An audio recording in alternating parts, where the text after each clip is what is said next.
Hello, আসসালামু সম্মানিত আলাইকুম। ভিউয়ার্স, ঢাকা রায়পুর সম্মানিত মহাসড়কে ভিউয়ার্স, সাজ্জাদুল পরে আমি ডাকিয়ার একটা অ্যাক্সিডেন্টের আগে ভিডিও ধারণ করলাম। চৌধুরীদের ফুল নামক জায়গায় ভিডিওটা গত একদিন একদিন আগে আগের। অ্যাক্সিডেন্টটি এটা হয়। অনেক আমি নিউজ দেরিতে কভার শুনেছি, এই করছে, জন্য দেরিতে কিন্তু আমি খবরটা আপনাদেরকে দিতে হচ্ছে। খবরটা পরে এর আগে শুনেছি অনেকেই এবং খবর আমি করেছে, এটা নিউজ ভিডিও করেছে, করছি এখন।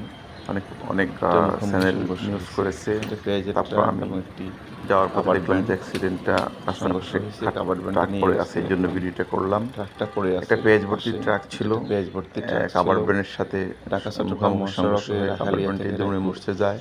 এমনকি চালিতাবাদী আসার পেঁয়াজের পথে। ট্রাকটির নিচে অনেক নিচে পড়ে এটা যায়। হলো চৌধুরীদের সেখানের ফুলের মধ্যে পেঁয়াজগুলোর ক্ষতি হয়নি, মানুষের চৌধুরীদের তেমন ক্ষতি ফুলপুরে হয়নি, এই উইন্ডেড ট্রাকটি হয়েছে। পড়ে গেছে। পানি থাকলে হয়তো অনেক বড় অবস্থা অনেক দুর্ঘটনা, অনেক ভয়াবহ। ক্ষয়ক্ষতি হইতো। কাভার্ড ভ্যানটা এখানে একেবারে প্রায় দুমড়ে মুচড়ে দুর্ঘটনা যায়, ঘটে, যদি জানি না আমি কি ভিডিও কি সমস্যা দিতে এখানের পারিনি মধ্যে। আপনাদেরকে। এটা হলো এটা হলো ট্রাকটা চৌধুরীদের পড়ে আছে, ফলে এখানে প্রায় পাশে অ্যাক্সিডেন্ট হয়, জানি না চৌধুরীদের কি পুকুরে এখানে পড়ে সমস্যা গেছে। কি। তো আল্লাহ যাই হোক, সবাইকে মানুষের হেফাজত তেমন করুক, ক্ষয়ক্ষতি হয় সবাইকে নাই, ভালো গাড়ি রাখুক, অনেক ক্ষয়ক্ষতি হয়েছে। দুর্ঘটনা থেকে সবাইকে পেঁয়াজগুলো ক্ষতি হয় না, যেহেতু পানি রক্ষা ছিল করুক। না। কোনো পেঁয়াজগুলো দুর্ঘটনাই কালেকশন করে নিয়ে ভালো গেছে। না এবং অনাকাঙ্ক্ষিত, মোটামুটি এটা এটা আমাদের কাম্য না। মারাত্মক আকার ধারণ করছে। যদি সবাই পানি ভালো থাকতো থাকবেন, তাহলে সুস্থ ক্ষয়ক্ষতি অনেক থাকবেন, হইতো, নিরাপদ মানুষ মারা থাকবেন। যাইতো। কাভার্ড আল্লাহ ভ্যানের সবাইকে ভালো রাখুক। ওরা উইন্ডেড হয়েছে, কিন্তু মারা যায় নাই কেউ।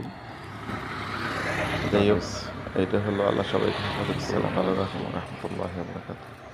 অনেক গর্তের অনেক নিচে পড়ে গেছে।